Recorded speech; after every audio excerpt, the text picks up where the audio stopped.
하와라 불렀으니 그는 모든 산자의 어머니가 됨이더라. 여호와 하나님이 아담과 그의 아내를 위하여 가죽옷을 지어 입히시니라. 아멘. 설교 전에 여러분들이 생각해야 될 게 뭐냐면, 하나님 말씀을 들을 때 이것이 진짜 하나님 말씀이 맞는지, 목사가 바르게 해석하는지, 여러분 말씀을 보면서 하나님의 도우심을 구하고 말씀을 봐야 돼요. 만약에 제가 여러분이 잘 모른다고 이 말씀을 제 마음대로 곡해해서 해석을 할 때 여러분 그것을 다 듣고 따라오면 다 같이 지옥 가는 거예요. 그렇죠? 여러분, 그러니까 무조건 믿으면 안 돼요. 하나님 말씀을 그렇게 해석할 때 그것이 충분한 근거가 있는지 이해되셨어요? 그리고 그 말씀이 이렇게 해석할 때 또 나한테 적용될 때 이 말씀이 옳은 건지 그른 건지 하나님께서 깨닫게 하시는 게 있어요. 그러니까 여러분들이 그냥 막 내 영혼을 그렇게 쉽게 막히면 안 돼요. 아시겠죠? 정말 중요한 부분이죠. 이렇게 생각하면서 하나님 말씀을 듣도록 하세요. 오늘 창세기 강의 가죽, 옷과 복음, 지난 시간에 이어서 이 말씀 다 못했다고 했잖아요. 그래서 이 말씀 함께 나누도록 할 거예요. 가죽, 옷과 복음. 지난 시간에 보았듯이 여러분 타락 이후로 저주로 끝날 것 같았던 이 본문이 절망이 아니라 희망으로 반전되는 것을 보게 되죠. 오늘 20절에 보니까 뭐라고 하세요? 하나님이 아담이 그의 아내의 이름을 하와라 불렀으니, 이게 무슨 뜻이래요? 그는 모든 산자의 어머니가 됨이라. 하와가 뭐한 여자인데요? 뱀한테 미혹돼서 선악과 따먹은 여자고 하나님을 반역한 여자고, 그렇죠? 뱀 편된 여자였잖아요, 그렇죠? 그런데 하나님께서 뭐라고 그들에게 소망을 주셨는지, 아담이 그 복음을 받아들이니까 3장 15절의 복음이 뭐예요? 여자의 후손이 뭐예요? 뱀의 후손과 원수가 되는 거죠. 하나님 편은 여자고 뱀 편은 아니라는 거예요. 그렇죠? 뱀과 원수가 되는 이런 하나님의 복음을 붙잡은 거죠. 그들이 마음으로. 이해되셨어요? 그 복음을 붙잡으니까 어떻게 해요? 아담은 자기 아내를 향해서 너는 앞으로 누구를 낳든지 저주받은 아이를 낳을 거야, 죽을 아이들을 낳을 거야, 멸망받을 자식들을 낳을 거야, 이렇게 얘기하지 않죠. 뭐라고 해요? 너는 모든 산자의 어머니가 될 거야. 이해되셨어요? 생명의 씨를 가진 엄마가 될 거야. 그쵸? 이렇게 얘기를 하는 거예요. 이게 복음을 붙잡는 거예요. 여러분 한번 생각을 해봅시다. 20절에 나타난 아담의 기대, 비록 실패와 범죄로 넘어진 인생이었지만 이 말씀 붙잡고, 창세기 3장 15절 원복음이라고 했죠, 제가. 그쵸? 원시복음이라고 했어요. 이 복음의 말씀을 붙잡고 다시 일어서는 거예요. 성도는 이렇게 사는 거예요. 내 현실이 하나님 앞에 아무리 불합리하고 하나님 앞에 바르게 서지 못할지라도 나는 하나님을 의뢰하는 거예요. 그래서 하나님, 나는 나를 의지하는 것이 아니라 하나님의 복음의 말씀을 붙잡고 일어서겠습니다. 이게 저와 여러분 성도들의 고백이죠. 아담이 하와라고 자기 아내를 향해서 너는 모든 산자의 어머니가 될 거라고 이렇게 고백할 수 있었던 것은 자기들한테 소망 두는 게 아니에요. 내가 선악과 따먹어서 산자가 되는 게 아니잖아요. 그렇죠? 하나님의 용서의 은혜가 선포되었기 때문에 우리는 멸망당하지 않는다. 하나님의 은혜 때문에 살 거다. 이런 고백하는 거예요. 하와는요, 이제 앞으로 아기를 낳을 건데 아기를 낳으면 고통스럽다고 했죠. 해산의 고통이라고 했죠. 해산의 고통을 통해서 구원을 받는다. 성경이 우리한테 이야기하는 거 아닙니까? 성도들이 어떻게 구원받는데요? 해산의 고통을 통해서 구원받는데요. 이 말씀이 여기서 나오는 거예요. 약속의 씨, 하나님의 약속의 씨가 이제 범죄한 여자를 회복시킨 이후에 그 여자를 통해서 오게 하시죠. 그 약속의 씨가 누구세요? 우리 주 예수 그리스도 아닙니까? 그렇죠? 그 약속의 씨가 오잖아요. 하와를 통해서. 그렇죠? 그리고 그 여자의 후손을 통해서 우리가 구원받게 되죠. 그럼 예수 그리스도의 그 구원의 씨가 우리한테도 심겨지는 것 아닙니까? 맞죠? 저와 여러분에게 생명의 씨가 이렇게 전달되는 거예요. 이걸 하나님께서 창세기에서부터 이미 예고하시고 우리에게 보여주고 계시는 거죠. 아담은 자기 범죄로 인해서 소망 없는 자기 자신과 자기 아내를 향해서 이제 복음 안에서 절망이 아니라 소망, 희망을 선포하는 거예요. 여러분, 성경은 하나님의 은혜 아니면 사람 자신에게는 아무 뭐예요? 소망이 없다라는 것을 계속 보여줘요. 창세기부터 계시록까지 다 이 얘기하는 거예요. 한번 해봐라. 네 힘으로 구원을 얻을 수 있는지. 한번 해봐라. 하나님 없이 네가 하나님처럼 될 수 있는지. 아담과 하와 하나님처럼 되려고 했잖아요. 그렇죠? 근데 하나님 없이 그러려고 했잖아요. 돼요, 안 돼요? 안 되죠. 근데 하나님이 우리를 어떻게 만드신대요? 하나님처럼 만드신대요. 어떻게? 하나님 안에서. 그렇죠? 하나님 예수 그리스도 안에서 하나님처럼 만드신대요. 우리 스스로는 하나님처럼 될 수 없어요. 그렇죠? 근데 하나님 안에서는 우리가 하나님의 형상을 회복하고 하나님처럼 되는 거예요. 이게 바로 복음이 가지고 있는 놀라운 은혜라는 거예요. 남자와 여자가 한번 생각을 해보세요. 사람들이 이런 생각을 하거든요. 아담과 하와가 자기 역할을 충실히 이행했더라면 우리가 지금도 에덴에 살 거다. 이런 추측을 하잖아요. 선악과 안 따먹었더라면 이런 고생은 없을 거다. 이런 추측을 하잖아요. 근데 여러분 이 추측 자체가 잘못된 거예요. 왜 잘못된 거냐면 그럼 사람 스스로가 구원에 이를 수 있다는 얘기잖아요. 성경이 그 얘기를 하지 않아요. 아담과 하와 실패를 왜 보여주냐면 너네도 아담과 하와랑 똑같다는 거예요. 한번 해봐라. 네가 안 따먹을 수 있는지 선악과를. 너네한테 그런 기회가 주어지면 얼마든지 너희들은 하나님 없이도 하나님처럼 되려고 할 존재들이라는 거예요. 그걸 우리에게 깨닫게 하신 이후에 그러면 어떻게 살아야 되는가? 하나님의 은혜를 의지하며 살아가는 하나님의 백성으로 만들어 버리시는 거예요. 이게 성경의 이야기예요. 계속해서 이 얘기하는 거예요. 좀 더 강하게 표현하면요. 하와는 뱀의 미혹에 넘어가지 않을 수 없는 존재였어요. 사람은 사탄의 미혹에 안 넘어갈 수 없는 존재라고요. 이걸 질그릇 같은 인생이라고 하죠. 우리는 깨어지게 되어 있어요. 그렇죠? 그런데 우리가 깨어짐으로 예수 그리스도라는 보배가 우리 안에서 드러나는 거예요. 야, 네가 사는 게 네 자신 때문이 아니라 예수 그리스도 안에서 네가 예수 그리스도의 은혜만으로 살아간다. 이걸 보여주는 게 성경의 이야기죠. 여러분 이거를 계속해서 복음을 통해서 들으셨으면 좋겠어요. 한번 생각을 해봅시다. 아담이 남편이었죠. 남편의 역할을 했잖아요. 그렇죠? 하와는 아내의 역할을 했죠. 맞아요? 근데 여러분 우리의 참된 남편은 누구라고 성경이 누누이 얘기를 해요. 하나님이시라고 얘기하잖아요. 맞아요? 맞아요? 그리고 우리는 예수 그리스도의 하나님의 신부라고 얘기하잖아요. 아내라는 거잖아요. 이걸 한번 생각을 해보세요. 그러면 원래 아담과 하와가 남편과 아내의 역할을 했지만 그들이 그 역할을 감당할 수 있는 존재는 아니었다는 거죠. 그럼 우리의 참된 남편은 누구라는 거예요? 아담이 아니라 하나님이시라는 거죠. 이걸 보여주는 거예요. 아담이 남편으로서 실패하지 않았습니까? 하와가 선악과 따가지고 이거 나 먹어봤는데 진짜 끝내준다. 하나님처럼 된 것 같아 내가. 한번 당신도 먹어봐 했을 때 아담이 뭐라고 해야 돼요? 정말 하나님 같은 남편이 되려면 하나님이 그거 먹지 말라고 하셨잖아. 아무리 그게 대단한 능력을 가진 나무 열매라도 난 먹지 않겠어. 이렇게 얘기를 해야죠. 그러니까 하나님처럼 되는 거잖아요. 그렇죠? 그러니까 남편의 역할을 제대로 못했어요. 그래서 우리로 하여금 사람이 온전한 남편이 아니라 저 하나님이 우리의 온전한 남편이시라는 걸 보여주는 거죠. 또 한 가지는요. 아내의 역할이죠. 아내의 역할을 뭐라고 했어요? 성경에서는 돕는 배필이라고 했죠. 돕는 배필이라고 했죠. 그런데 아담을 도왔어요. 하와가? 지옥 가게 도와줬죠. 아담을 어떻게 도와줬어요? 하와가 돕는 배필로서. 선악과 잘 먹게 도와줬죠. 그렇죠? 그럼 도운 거예요? 못 도운 거예요? 제대로 못 도운 거죠. 그들의 역할은 실패했다는 거죠. 그럼 뭐예요? 성경이 계속해서 제가 돕는 배필할 때 배필이 돕는다는 뜻을 뭐라고 했어요? 에제르라고 가르쳐 드렸잖아요. 이거 에벤에셀 하나님 할 때 여기까지 도우신 하나님, 에벤, 에젠 하나님이에요. 그렇죠? 무슨 말이에요? 우리의 참된 도움은 아내가 아니라 누구? 하나님이시라는 거죠. 남자, 여자 역할을 통해서 하나님이 우리한테 가르치시는 게 뭐냐면 남자든 여자든 인간은 자기 스스로 이거 성공할 수 없다는 거예요.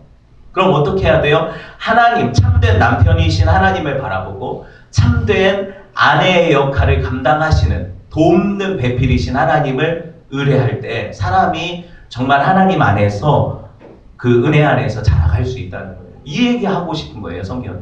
자, 보세요. 그래서 예수님이 성령을 보내주신다는 이 표현을 할 때요. 여러분 들어보셨을 거예요. 보혜사라는 표현 들어보셨어요? 보혜사가 뭘 얘기하는 거예요? 성령 하나님의 다른 이름 아닙니까? 보혜사가. 그렇죠? 들어보셨죠? 다. 신약 성경에서 나오잖아요. 보혜사를 영어로 뭐라고 해요? 헬퍼라고 하죠. 그것도 들어보셨죠? NIV에 보면 헬퍼라고 되어 있잖아요. 헬프가 뭐 하는 거예요?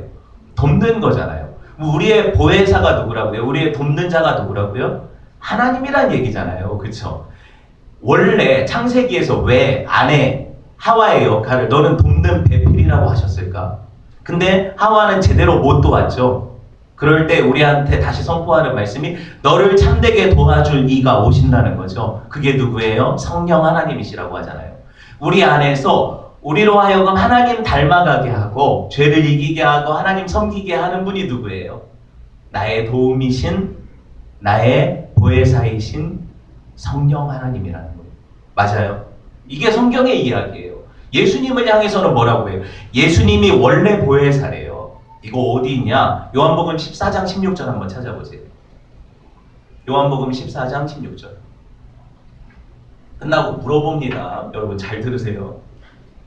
물어볼 거예요.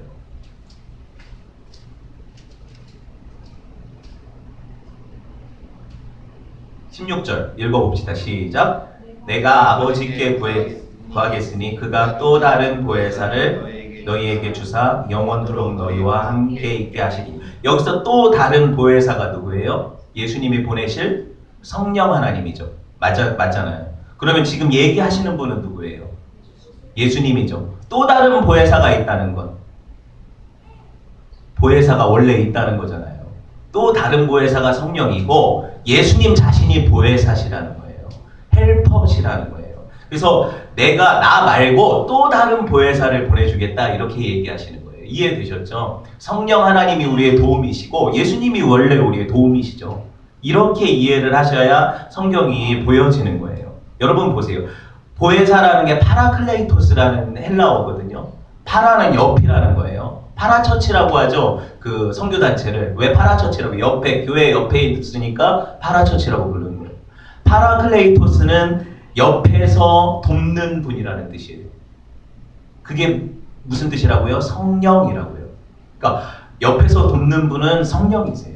이거를 여러분 이해를 하셔야 성경이 이해가 돼요. 하나님은 우리의 남편이시죠. 하나님은 또한 우리의 돕는 배필이시죠. 이거를 보여주기 위해서 처음 그 창세기에서부터 남편의 역할, 아내의 역할을 갈라놓고 너네들이 사람으로서 남편, 아내 역할 잘 감당할 수 있는지 해봐라. 근데 어떻게 해요? 못했다는 거죠. 그러니까 너희한테 누가 필요하다? 참된 남편이시고 참된 도움이신 하나님이 필요하다. 이거 보여주는 게 창세기 이야기예요. 그리고 이 남편을 계속해서 기다리는 것이 모든 성경의 이야기잖아요. 그리고 그 남편이 오셔서 결혼하는 어린 양의 혼인잔치가 어디 나와요? 요한 계시록에 나오잖아요. 우리는 신부로서 단장하고 준비하고 있다. 남편 대신 예수님이 오시면 그때 그 혼인잔치에 들어가는 거죠. 이거를 성경이 보여주는 거예요. 저와 여러분 교회라고 하잖아요. 교회. 교회가 여성 명사인 건 알죠? 에클레시아라고 들어보셨죠? 에클레시아는 여성 명사예요. 그러니까 뭐냐면 저와 여러분은 신부예요.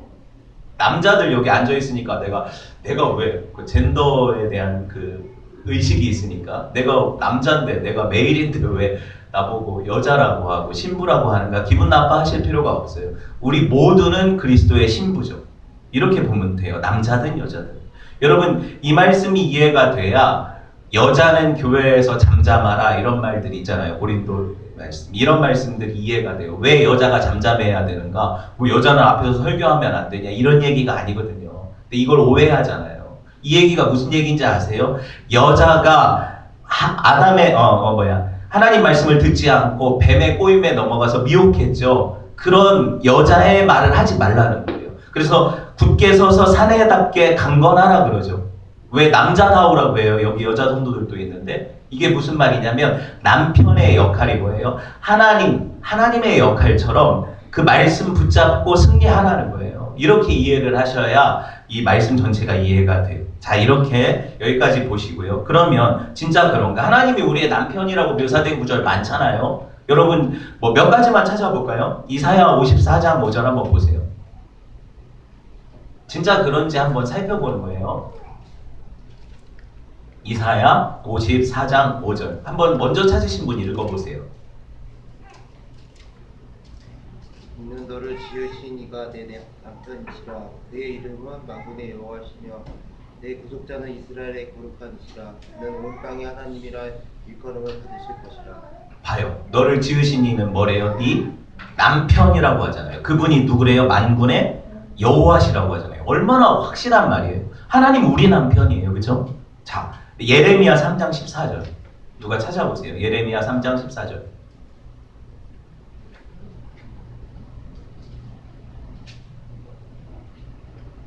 읽어보세요. 찾으신 분이. 여호와의 말씀이니라. 애역한 자식들아 돌아오라. 나는 너희 남편이니라. 내가 너희를 성읍에서 하나와 존속 중에서 둘을 택하여 너희를 시온으로 데려오겠고. 확실히 아내다운 모습으로 읽었어요. 하나님이 여호와가 말한다. 나는 너의 뭐다? 남편이다 그러죠. 뭐 남편. 네. 고린도후서 11장 2절. 신약이 뭐라고 얘기하는지 고린도후서 11장 2절. 찾아보세요. 성경 하도 안 찾아서 잘 못 찾죠 지금. 고린도후서 11장 2절. 찾아보세요. 읽어보세요. 읽어요. 크게. 내가 하나님의 열심으로 너희를 위하여 열심을 내노니 내가 너희를 정결한 처녀로 한 남편이 그리스도께 드리옵소서. 네, 한 남편인 누구께? 그리스도께. 예수 그리스도가 우리의 뭐다? 남편이시다. 성경이 계속 이 얘기를 하는 거예요. 그래서 교회를 향해서 정결한 신부처럼 준비하라고 하는 거죠. 여러분, 그러면 우리가 신부라는 이야기도 합니까? 하죠. 이사야 61장 10절 제가 읽어드릴게요. 내가 여호와로 말미암아 크게 기뻐하며 내 영혼이 나의 하나님으로 말미암아 즐거워하리니 이는 그가 구원의 옷을 내게 입히시며 공의의 겉옷을 내게 더하심이 신랑이 사모를 쓰며 신부가 자기 보석으로 단장함 같게 하셨습니다. 신부를 자기 보석으로 단장한 것 같이 그렇게 만들어 주신대요, 교회를. 또 한 가지 더 정확한 말씀, 계시록 19장 7절 말씀. 우리가 즐거워하고 크게 기뻐하며 그에게 영광을 돌리세. 어린 양의 혼인계약이 이르렀고 그의 아내가 자신을 준비하였으므로. 우리가 아내거든요. 그에게 빛나고 깨끗한 세마포 옷을 입도록 허락하셨으니 이 세마포 옷은 성도들의 옳은 행실이라. 여기 나오죠. 누가 옷을 입는 거예요? 성도들이. 그쵸? 그 성도를 누구라고 불러요? 그리스도의 아내, 신부 이렇게 부르죠. 그러니까 성경은 계속해서 참된 남편이신 예수 그리스도를 기다리는 신부로서 살아라. 그게 교회다. 이렇게 얘기하는 거예요. 여러분 이 말씀을 기억하면서 하나님 말씀을 계속해서 여러분이 염두에 두시고 들으셨으면 좋겠어요. 깨어 기다리라는 비유가 어디 나와요? 마태복음 25장에 나오잖아요. 열처녀 비유 들어보셨죠? 5명은 등불은 준비했는데 기름을 준비하지 않았어요. 그렇죠? 나머지 5명은 등불도 준비하고 언제 올지 모르니까 신랑이 계속 써야 되니까 기름도 준비했다고요. 기름 부어서 등불을 밝히는 그런 옛날 등불이니까. 그렇게 생각을 해보면 보세요. 그 중에 신랑이 왔어요? 안 왔어요? 나중에?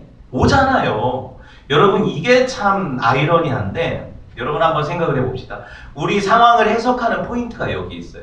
가령 신랑 대신 예수님이 오신다는 건 다 믿죠?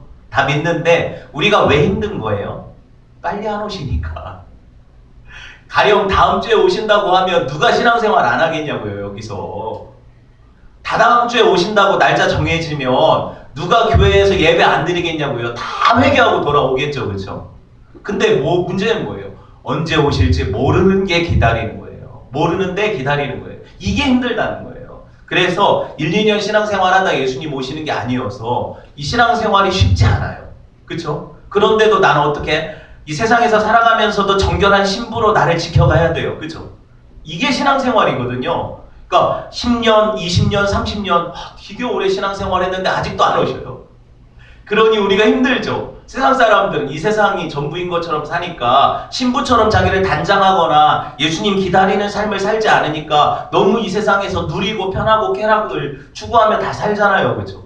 근데 우리는 그렇게 못 살잖아요. 힘들죠? 이 괴리 아시겠어요? 그런데 성경이 뭔 얘기를 하냐면 이게 절실한 건데 우리 안에 25장 6절 보세요. 마태복음 25장 6절. 밤중에 소리가 나되 보라 신랑이로다 맞으러 나오라. 신랑이 오셔요? 안 오셔요? 오신다는 거죠. 언제 올지 몰라요. 2시에 올지 3시에 오실지 모르지만 여러분 오신다는 거예요. 예수님이. 저와 여러분이 미쳤습니까? 우리를 기다리는, 우리에게 오시지 않는 신랑을 기다립니까? 안 그래요. 우리는 오실 신랑을 기다려요. 그렇죠? 이게 믿음이에요. 여러분 그러니까 믿음으로 사는 건 뭐예요? 정결한 신부로 신랑 오실 그날을 기다리면서 내가 신부답게 이 세상에서 구별되게 사는 거예요. 아니 신랑이 오기로 했는데 먼저 남자친구들하고 술 한잔 하고 있으면 돼요? 안 돼요 지금? 신랑이 오시기로 했는데 내가 애인하고 만나고 있으면 돼요? 안 돼요? 안 되는 거잖아요. 근데 왜 우리는 신랑 오시기로 한 그 시간을 못 기다리고 집 밖으로 나가가지고 그렇게 살고 있냐고요. 이거 안 된다는 거예요. 그런데 분명한 것은 오신다는 거죠. 오신다는 거예요. 날이 어두워질수록, 여러분 시대가 힘들어질수록, 여러분 삶이 되게 막 어려워질수록 어떻게 여러분 성도는 받아들이면 되냐면요. 우리 주님 오실 날이 멀지 않았구나. 이렇게 받아들이시면 돼요. 모든 오고 오는 세대에 핍박받았던 성도들은 이 마음 하나 가지고 기다렸어요. 그거 아세요? 우리 주님 곧 오실 거야. 조금만 힘내자. 조금만 견디자. 이렇게 기다렸어요. 우리는요. 좀 천천히 오세요. 조금 천천히 오세요. 내가 지금 할 게 얼마나 많은데 지금 안 돼요. 주님. 제가 10년 후에는 진짜 신앙생활 잘할게요. 딱 10년만 눈 감아주세요. 이게 우리 모습이라면 여러분 그 10년 안에 오실 거예요. 아니면 여러분이 갈 거예요. 저주를 퍼붓겠습니다. 여러분 우리는요 신랑 대신 예수님 기다리는 신부예요. 단장해야 돼요. 기다려야 돼요. 여러분 남편 대신 하나님과 함께 있는 곳을 뭐라고 불러요? 천국이라고 부르죠. 그럼 지금 하나님과 나와 함께 살지 않으면 나는 삶을 천국을 사는 게 아니에요. 아무리 넓은 아파트에 살고 아무리 대단한 저택을 갖고 뭐 람보르기니를 타고 뭐 대단한 뭐예요? 누릴 거 다 누리는 사람이라도 하나님과 함께 하시지 않으면 뭐예요? 나는 천국을 누리는 게 아니에요. 그 삶이 뭐예요? 하나님과 분리된 삶을 지옥이라고 부르거든요. 하나님과 완전히 단절된 삶, 우리가 결국에 완전히 하나님과 단절돼서 다시 붙을 수 없는 그 삶을 뭐라고 불러요? 지옥이라고 부르거든요. 그러니까 지금 우리가 하나님과 관계없이 살아가면 지옥 살아가는 거예요. 뭐 막 불로 뜨겁게 하지 않아도 지옥 살아가는 거예요. 하나님 없이 사는 게 지옥 아닙니까? 성도가 그런 느낌 없이 어떻게 살아요?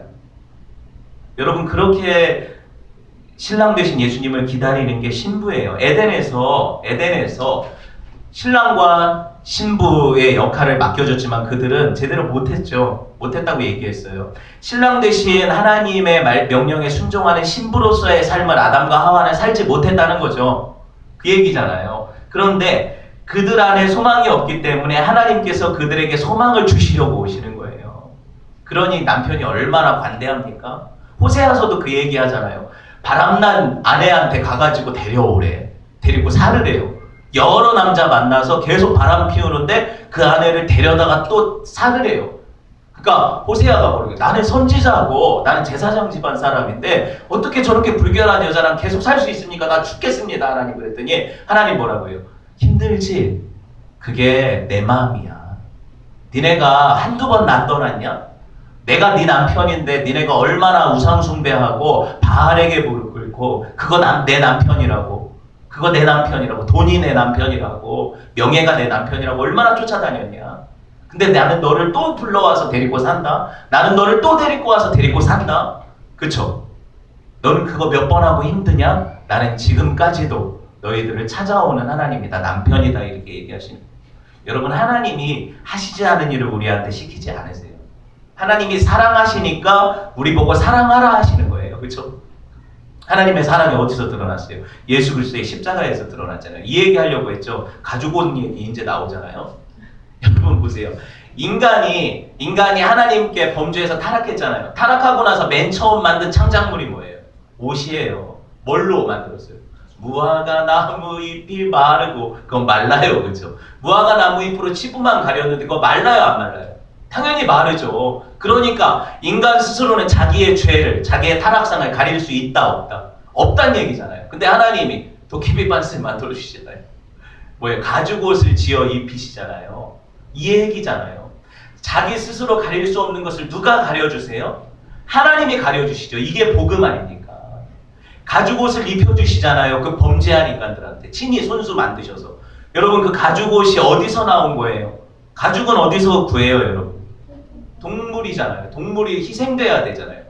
동물이 내 대신에 누군가가 죽어야 나의 범죄와 수치를 가린다는 이 가죽옷의 사건이 여기서 계시되잖아요. 창세기에서부터 하나님은 희생제사를 계시하셨어요. 어떤 동물이 나를 대신해서 죽어야 네 죄가 덮어진다는 거죠. 그런데 보세요. 이 동물의 죽음은 결국에 누구의 죽음을 예표한다고 했어요? 마지막에 우리를 위해 죽으실 어린 양 예수 그리스도를 예표한다는 거잖아요. 맞죠? 그 예수 그리스도께서 죽으심으로 우리에게 옷을 입혀주시니까 성도들이 마치 자기가 아무 죄 안 지은 것처럼 부끄러움 없이 하나님 앞에 나가는 거잖아요. 그 수치와 모욕은 누가 당하시는데?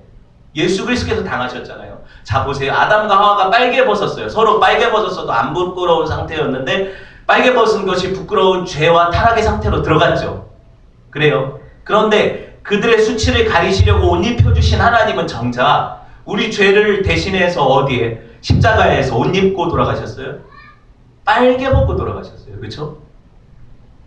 완전히 벗고 매달리셨잖아요. 여러분 그 성화 그림들 보면은 뭐 수건 같은 걸로 가려놨지만 치부를 그렇죠? 아니잖아요. 원래는 그 십자가형은요 왜 창피한 거냐면 완전히 벌거벗겨서 매달리거든요. 그리고 가족들 모든 식구들 다 사람들 보는 앞에 그렇게 매달아 놓거든요. 그게 수치라는 거예요.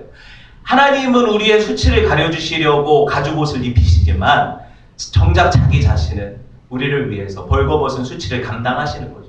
그게 십자가 은혜예요. 여러분 이 가죽 사건에서 뭐가 드러나요?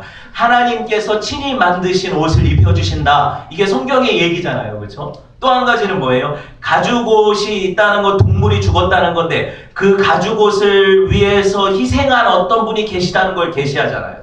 맞죠? 마지막으로 뭐예요? 가죽옷은 하나님이 죄인들을 이렇게 사랑하신다는 표현이잖아요. 자, 나 뻘거벗어서 수치스러운데 그거 가리려고 무화과 잎으로 나뭇잎 해가지고 했는데 자꾸 말라 비틀어져가지고 또 드러나고 또 드러나니까 사람들이 자기 죄 가리려고 별짓 다 하잖아요. 윤리 도덕도 지켜보고 뭐 대단한 어떤 종교 행위도 해보고 그쵸? 많은 걸 해보지만 자기 수치는 무화과 나무잎 같아서 가려지지 않고 자꾸 벗겨지거든요. 그걸로 못 가리거든요. 하나님께서 친히 찾아오셔서 우리를 옷 입혀주시잖아요. 이게 복음이라는 거예요. 죄인들을 향한 하나님의 사랑이 어디 드러납니까? 가죽옷을 입혀주신 그 사랑에서 드러나요. 그리고 저와 여러분은요 대신해서 알몸으로 매달리신 그분을 바라볼 때마다 그 은혜를 깨달아야 돼요. 그 은혜를 잊고 살면 우린 성도 아니고요. 내 남편이 나를 위해 그렇게 희생했는데 내가 저 남편 대신 예수 그리스도를 기다리지 못하고 내가 그분을 위해 살지 못하면 난 성도 아니라는 거죠. 내가 무슨 신부예요. 그죠? 자격 없는 사람이죠. 예수 그리스도는 저와 여러분의 가죽옷이에요. 아니요. 예수 그리스도는 저와 여러분의 세마포, 흰 의의 옷이에요. 그렇죠? 그래서 예수님으로 옷 입어라 그러죠. 너 옛 옷을 벗어버리고 새 옷을 입어라 그러잖아요. 그 옷이 뭐예요? 저와 여러분의 수치를 가려줄 하나님의 은혜라는 거예요. 그걸 입을 때에만 우리는 하나님 앞에 너는 의인이다. 이게 칭의죠. 여러분 이걸 기억하셔야 돼요. 저와 여러분이 지어 입을 옷이 없어요. 하지만 하나님이 친히 그 아들을 희생시켜서 입혀주시는 그 옷도 내가 안 받아 입는다면 뭐 더 이상 어떡하겠어요. 그렇죠? 말씀을 맺으려고 합니다. 아담과 하와 그 수치를 가리시려고 하나님이 희생하신 것은 하나님 자신이에요. 하나님 자신이에요.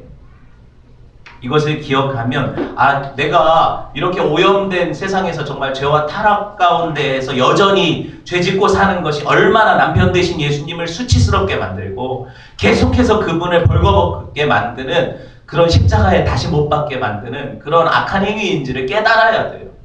여러분 돌이켜야 돼요. 신부